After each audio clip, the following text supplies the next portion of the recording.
Good morning, everyone. My name is Matt Widener, and I'm a junior cyber engineer with Red Sky Alliance. Today's threat brief contains information gathered from open source and WAPAC Labs collections over the last week. On the agenda for today, we're going to briefly discuss recent reporting, including the observed typosquatting of U.S. construction companies for business email compromise. For open source and social media, we will cover recent cyber attacks, breaches, and vulnerabilities, and then we'll go over 7 days of trending from our collections, including the latest APT activities, botnet activity, cloud security, blacklists, and keylogger activity. On the Red Sky Alliance information sharing portal, data has been provided regarding a member falling for a business email compromise phishing attack. Attackers sent a payment request spoofing a well-known local contractor by changing the TLD from .com to .us. In total, 113 additional domains were registered by the same actors in the months of August through November 2019. The attackers were able to convince the member organization's procurement office to change a billing ACH number to one controlled by the attackers under the pretext of processing a past due invoice. The full report is available on the Red Sky Alliance member portal at redskyalliance.org. For the top botnets this week, we see Ann Arbor Networks assert Sinkhole in first place, the Anubis Sinkhole server in second, and Conficker moving down to third. Azerult remains in the fourth place ranking, with ISR Stealer taking the fifth place spot from Lokibot. Conficker detection is likely generic detection for anything attempting to propagate using TCP port 445 over SMB. Both Azerult source code has been leaked in the underground, making it possible for derivative malware to propagate using the same method. The second, third, and fourth spots this week continue to originate from Chinese ASNs, with China Unicom showing a heavier presence this week than last. And this strongly correlates with our weekly reporting of Chinese ASNs being on top of our malicious ASNs list. Top stories in open source and social media this week include the Android Strandhog vulnerability affecting all versions of Google's mobile operating system. It is being exploited in the wild to steal banking and other login credentials. Victims in the Czech Republic have reported money stolen from compromised bank account credentials. This exploit is unique because malicious apps do not need special permissions on the device to exploit the vulnerability, and it can be exploited without root access. It is also almost impossible for users to detect the attack. Google is currently focusing efforts on detecting and purging malicious apps from their app store that exploit Strandhog. It is likely vulnerable devices will remain that way far into the future, with the slow firmware patch cycles prevalent among Android device manufacturers. Europol has made 13 arrests in 8 countries to shut down the global organized crime network that ran the imminent Monitor remote access Trojan. Infrastructure and e-commerce sites were seized, stopping new sales and rendering the malware unusable for the organization's existing 14,000 customers. One of India's largest nuclear power plants, the Kudan-Kulam, was recently attacked by North Korean hackers believed to belong to the Lazarus Group. Phishing emails were used to deploy the D-Track malware to infect administrative systems.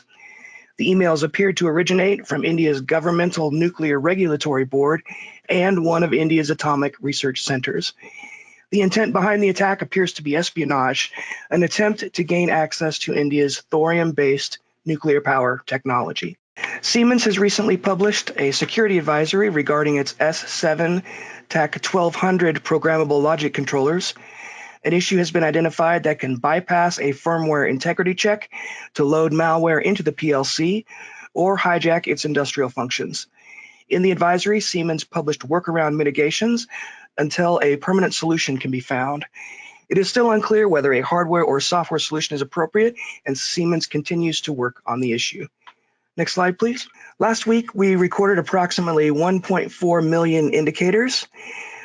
These collections include our threat recon, keylogger, and malicious emails collections.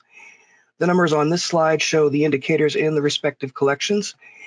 The indicators are available to paid Red Sky Alliance members weekly, as well as our Blacklists, which come in CSV, FortiSIM, and Proofpoint formats. These are the APT and botnet indicators collected over the past 7 days. We observed 385 unique APT indicators, which is 56 fewer indicators than last week. You can use your two-factor authentication to log into CTAC to download the APT indicators discussed today. Please contact us on Slack or via email for any assistance. On the right there, you can see our top sinkhole statistics sorted by malware. Topping the list again this week for our APT indicators is SickyPot, with Maudi in second. Also in the top 5 APTs this week are Wekby, Carbonac, and Tab-C Tang. Botnet activity over the last 7 days remains consistent with our prior trending, but remains divergent with open sources.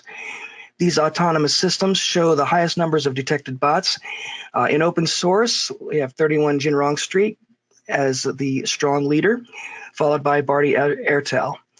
However, the open source data does not correlate with the data observed in our collections. Our collections show China Unicom in the top spot, with 31 Jinrong Street second, and MT TAC MPLS third, while open source reports National Internet Backbone in third place. On the cloud security front, we are seeing nearly the same botnet activity as last week. Amazon replaces Peak 10 as the highest risk cloud environment this week. As Peak 10 moves down to third, Microsoft remains at number 2. Other high-risk environments include Alibaba, GoDaddy, Rackspace, and TierPoint, while ONR and SharkTech maintain their place at the caution level.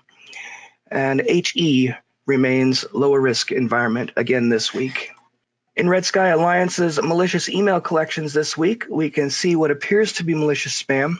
Again this week, we see typical urgency characteristics in the subject lines, such as request for quote and order payment advice. This week's top 5 malicious emails are targeting transportation, chemical production, electronics, and industrial organizations to deploy remote access malware. Our blacklists are published weekly. On the right side here, you can see some of our keylogger stats. And on the left, we have stats from our blacklists. Last week, we observed 1,703,157 new IP addresses participating in various botnets, 59,846 sinkhole connections from new unique IP addresses, and 16 unique email accounts compromised with keyloggers. Please go to redskyalliance.org to inquire for additional support, complete blacklists, red X-ray, and API access. Thank you all for joining us today, and please visit our Red Sky Alliance portal at redskyalliance.org for additional cyber intelligence reporting. If you have any questions regarding the topics briefed today, please get in touch with Jay McKee at wapaclabs.com. Thank you, and we'll see you again next week.